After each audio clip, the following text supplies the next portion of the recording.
My social distancing and naked spa in Japan. Fear, relationship, and a breakthrough. Written by Hidemi Woods. Narrated by Hidemi Woods.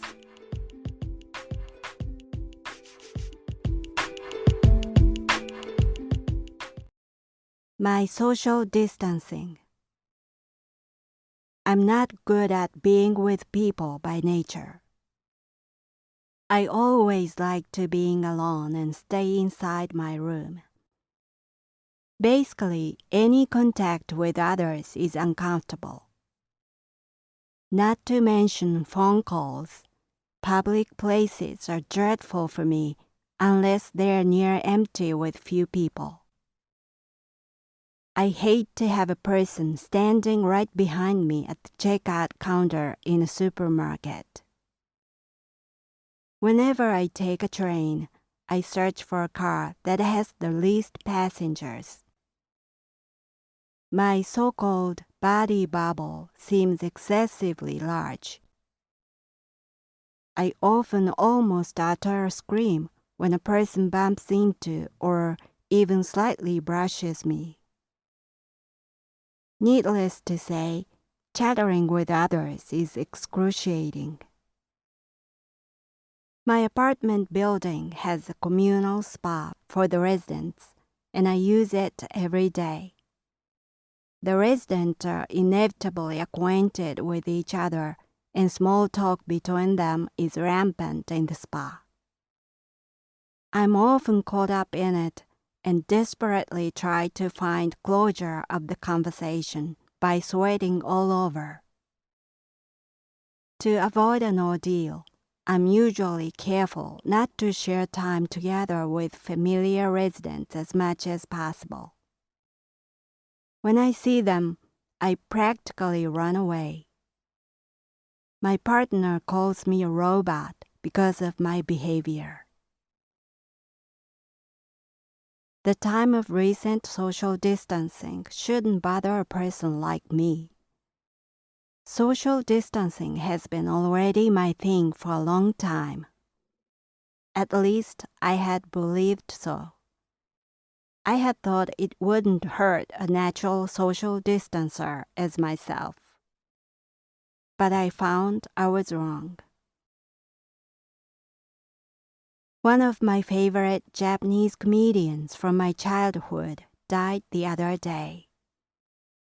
Until just recently, he had appeared on various TV shows, and his funny face had been the norm for TV.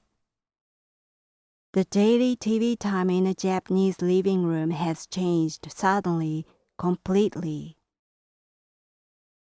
He was a nationally popular comedian who earned the monstrous TV rating. When I was a child, my family gathered in front of TV for his show at 8 p.m. every Saturday and laughed so hard together. Kids at school would talk about the show next Monday and laugh again together. When I was in my early teens, I danced his signature gig called Mustache Dance so frantically in the dining room that my foot slipped and I fell, hitting my face on the dining table.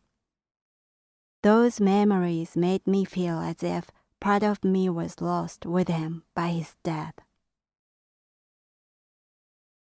Among my familiar residents in my apartment building are mother and her daughter. They are athletes and rough, thudding around restlessly and talking loudly in a vulgar tongue all the time. I heard that they were moving out soon. Since I was bothered with their noisy manner and pushy conversations toward me at the communal spa, I felt relieved that I could reclaim the quiet bath time. One evening during the days I had waited for them to move out, I saw them at the spa. They left for the locker room while I was still in the bath, and I intentionally took time in there to avoid meeting them at the locker room, as usual. After giving them enough time to clothe and go home, I stepped out to the locker room, assuming they were already gone.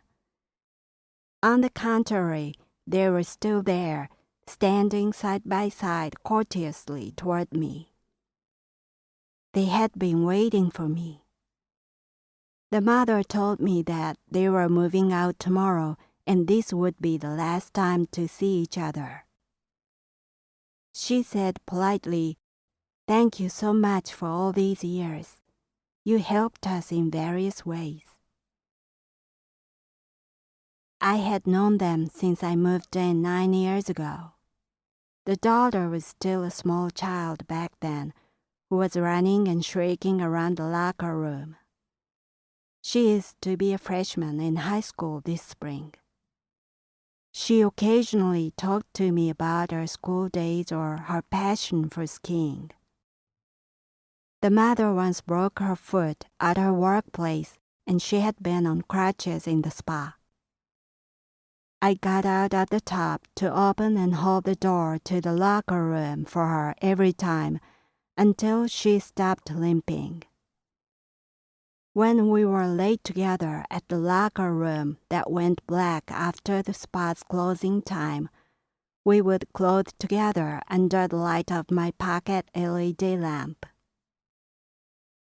Those memories flooded back to me all of a sudden at the last time I saw them, although I had thought it would evoke nothing as I had been looking forward to getting rid of them.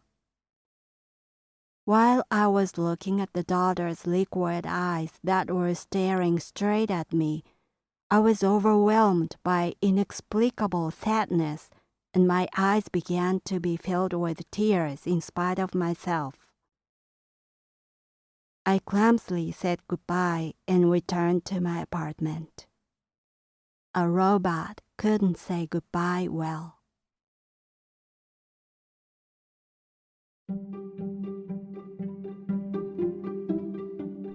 Audiobook, Japanese Dream by Hidemi Woods on sale at online stores or apps.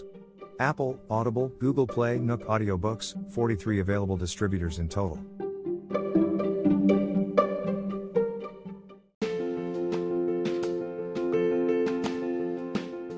Audiobook, The Family in Kyoto, One Japanese Girl Got Freedom by Hidemi Woods on sale at online stores or apps.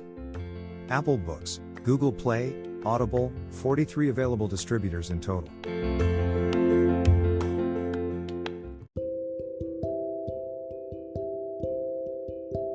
Audiobook, Living in Kyoto by Hidemi Woods. Now on sale in online stores. 44 available distributors. Apple, Google Play, Amazon Audible, or else.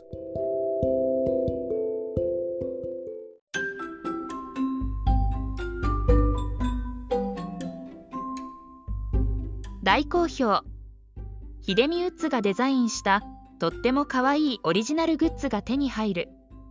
トートバッグ、缶バッジ、ステッカー、T シャツ、トレーナー、パーカー、文具、その他いろいろ、エリゼン .com で見てみてね。erizen.com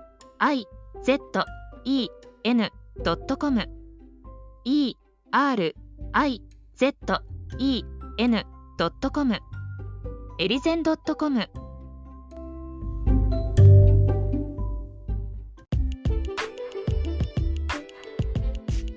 英語聞き流しリスニング、英語テキストと MP3 ダウンロード、その他の物語はホームページからお聞きいただけます。